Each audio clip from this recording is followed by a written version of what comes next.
Hello and welcome to this Zoom feature between me, Rita Gupta from LGFL, and Jennifer Lee, Counsel from Pump Court Chambers. Welcome, Jennifer. Hello. Thank you very much, Rita, for inviting me. So if I can just give an overview about why Jennifer and I wanted to do this collaboration, we thought it would be a really good idea to give clients some general information about 3 questions and the answers to 3 questions, essentially. Jennifer, you and I were talking about information being overwhelming at the moment. Yes, I think it's been a really stressful period of time for generally society, and it's understandable that a lot of people are going to be very anxious about their family circumstances. And given the numerous guidance, the numerous information out there on the internet, we felt that it would be very helpful really to have condensed, concise, well summarized guidance notes by way of videos, where we can provide people with reasonable, clear advice. And I think that's the whole basis and point of this podcast. No, absolutely. And I think having the different perspectives from solicitor and counsel is also really helpful for clients at this particular time. So if we just start with our first question, and this is based on what questions LGFL have been asked most regularly. And the first one I'd like to discuss with you is how will arrangements for my children be affected during coronavirus? Yes, Rita, it's I'm afraid quite a common theme nowadays, certainly in my field of work. As many will know, the government stay-at-home rules have had a massive impact on how people live their lives, on compliance with child arrangement orders made by the court. What I would highlight to those watching us is that there is actually a very helpful exception in the government stay-at-home rules. And I won't bore listeners in terms of which provision it is, but the exception effectively provides for children under 18 to be moved between their respective parents' households. All right. Absolutely. It was nice to have that clarified finally after some initial confusion. Yes.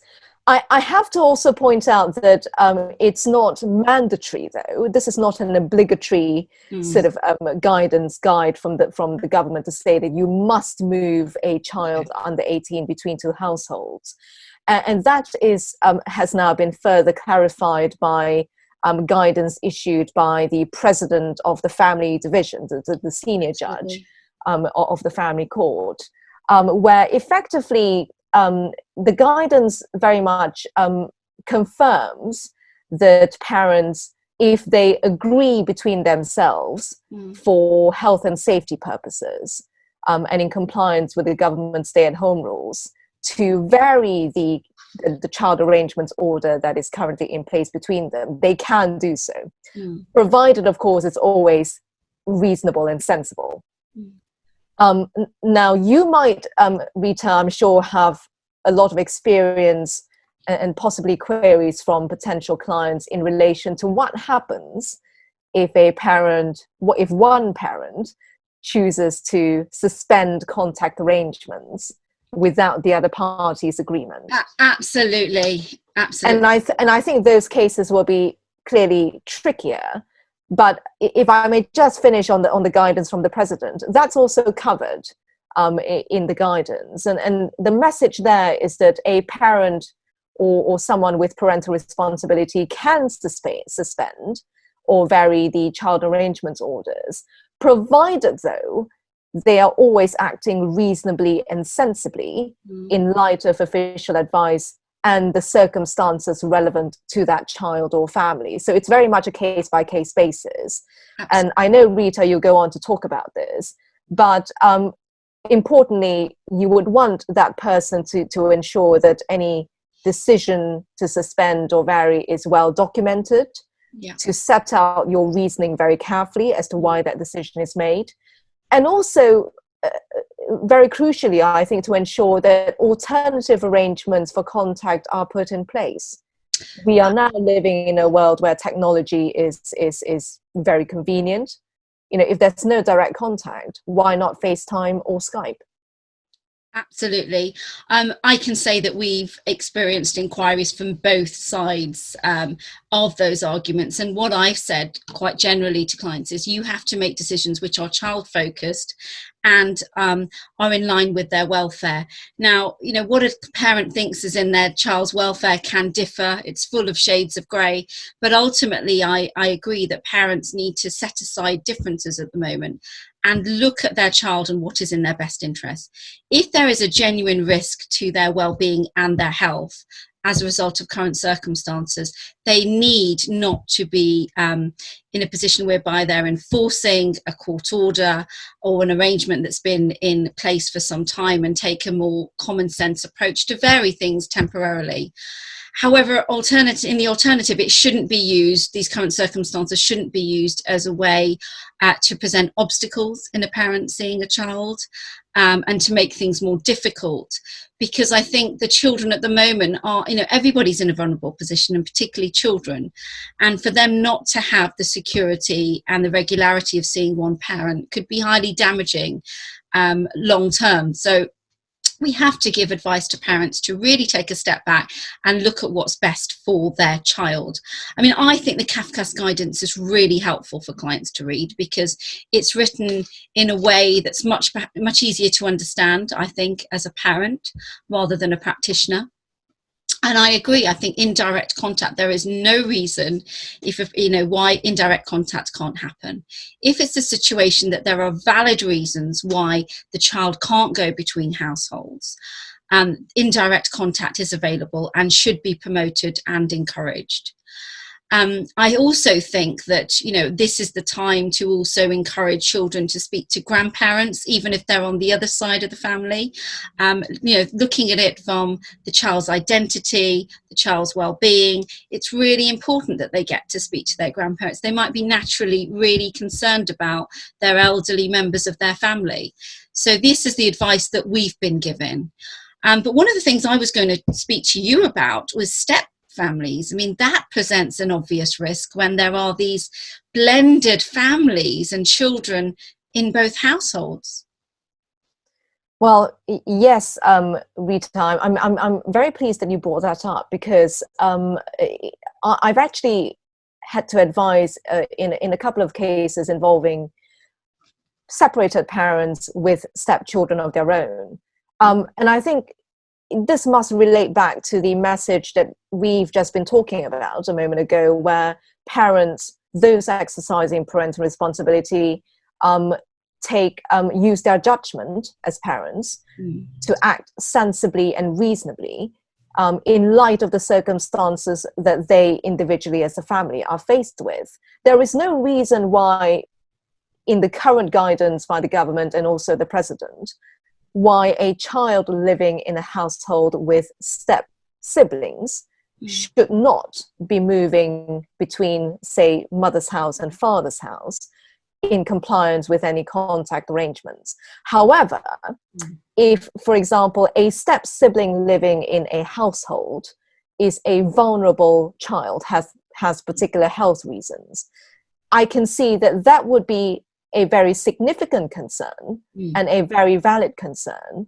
and possible justification, therefore, for varying the child arrangements insofar as direct contact is concerned. I can see the justification for that. And in fact, in one of my cases, that is exactly what happened when a step sibling had very serious health issues. Absolutely. And I think this is, again, everything has to be dealt with on a case-by-case basis, and people have to focus on the children's well-being in such cases. One of the things you touched on earlier was documenting things, that arrangements had been changed by agreement. Moving on from that, I was going to say that I think this is a time also where people need to be aware that the courts are going to scrutinise these decisions and whether they're reasonable in the long term. And therefore, they need to be careful about what emails, tone of text or WhatsApp messages are actually occurring, because, you know, in future court proceedings, these could all be placed before a judge, couldn't they? Yes, Rita, you and I will know that judges in family courts are very astute in ensuring that when a parent says that contact has to be suspended, that there is a very good, very genuine reason for that. Absolutely. And I agree with you entirely that in the current pandemic, any application which might come in front of a family judge later on, where there is a situation where one parent has unilaterally changed the contact arrangements, Yeah. that judge will be even more critical and will scrutinize even more carefully the motivation, the reasons Absolutely. behind a party wanting to change or having changed the arrangement. So I completely agree with you that it's so important in cases such as those for any communication with the other parent to be well documented. The tone of the language, the actual content of the message. Yes. You have to be very mindful of. And I would say this extends also to messages on Facebook, on social media. Absolutely. I mean, it's so easy with remote communication when you're feeling vulnerable or anxious, as a lot of people are, just to send off a quick text or a quick WhatsApp message. And, you know, we'd have to encourage parents to sit back and reflect on the tone of those at this present time and how they could be perceived, because messages can be taken out of context. You know, there isn't the tone that there is when you're speaking to somebody. So I really would encourage people to be very careful about the way in which they communicate at this present time. And if there is indirect contact, to allow that to occur naturally. So many times in cases, we will have both come across the scenario whereby one parent says, but it doesn't flow because the mother's watching or the father's watching, or, you know, I was cut off really quickly and the child just wanted to tell me this. And I think these are times again when parents are going to need to allow the natural flow of those, you know, communications to continue without interrupting. Yes, I entirely agree. And to be flexible. I mean, I know that it can be difficult if the child doesn't necessarily want to speak. Children can get distracted, but encouraging them and giving positive messages, I think, is what I'd like to come out of this.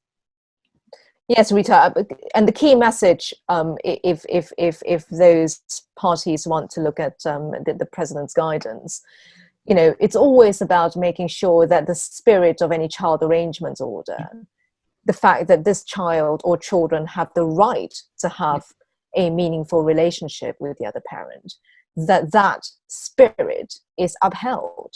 Absolutely. So, and coming back to alternative arrangements by way of Zoom, Skype, FaceTime, you know, if there isn't going to be any direct contact, I would expect, in reasonable circumstances, for the parents to be able to agree very extensive and very natural indirect contact. Absolutely. Is there any reason why a child cannot, if he or she wants to do so, to pick up the phone and speak to mother or father, or to FaceTime them? Absolutely. Or a bedtime story be told over Zoom or WhatsApp video calling or any other portal. So the other thing I wanted to discuss is the delays that potentially could happen with cases. I mean, that is going to be concern for a lot of people. I mean, I have one judgment outstanding from last week and I have no idea what's happened at this hearing. That's going to be something that's going to be really concerning to lots of parents at the moment, isn't it? Yes, I'm afraid my experience in the past few weeks very much chimes with your experience, Rita. There are incredible delays with the courts at the moment. They are very short-staffed. Quite a few courts are not open because of the current pandemic. And so it's quite difficult already for parents wanting to lodge applications to actually be able to do so because so many courts are closed. That's one issue.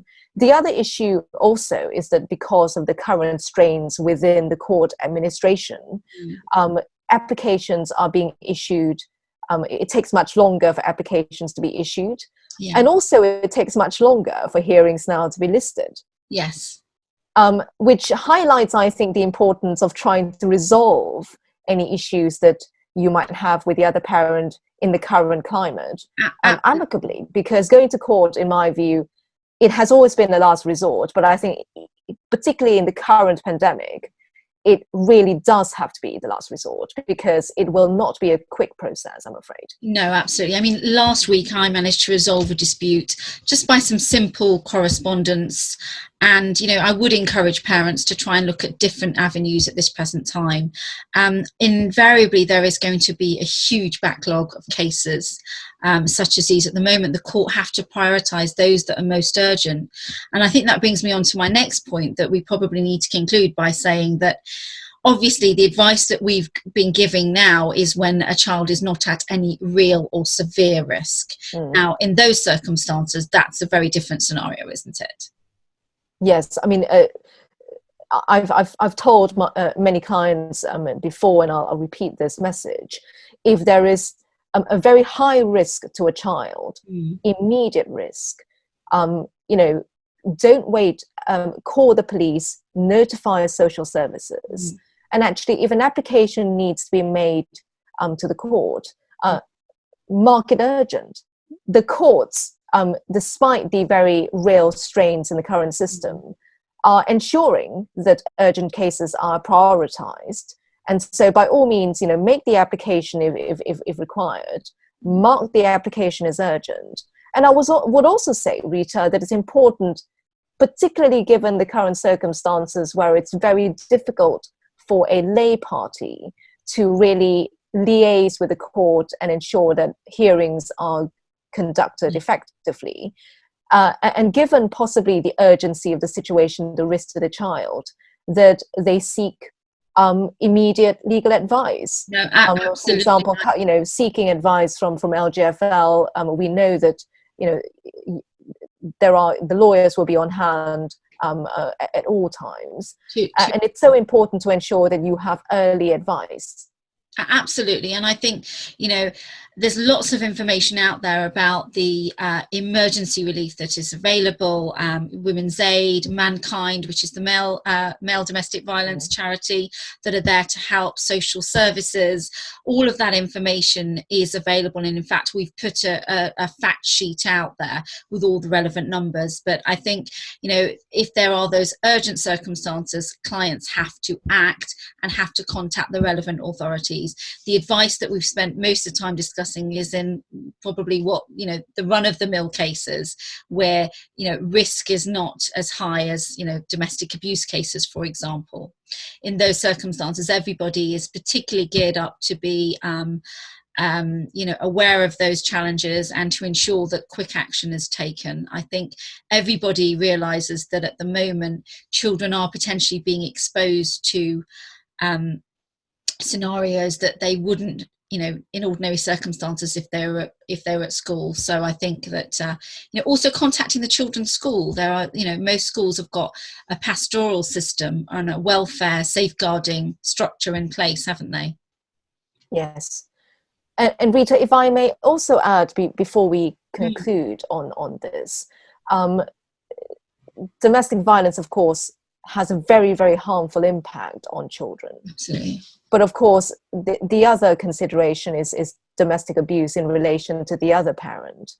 And I would say that in those situations, very similarly to reporting, making sure that you have seek advice and appropriate protection from police and social services, that you make an application if required for non-molestation orders, for example, Absolutely. to protect the carer and the child. So the court in those situations can very quickly step in to make sure that orders are made to protect the carer and child from the perpetrator.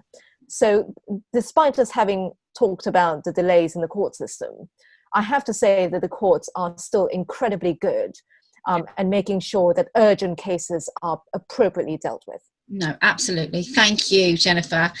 So shall we now move on to question 2 that I have been regularly asked over the last few weeks, and that's about how will my financial settlement be impacted by coronavirus?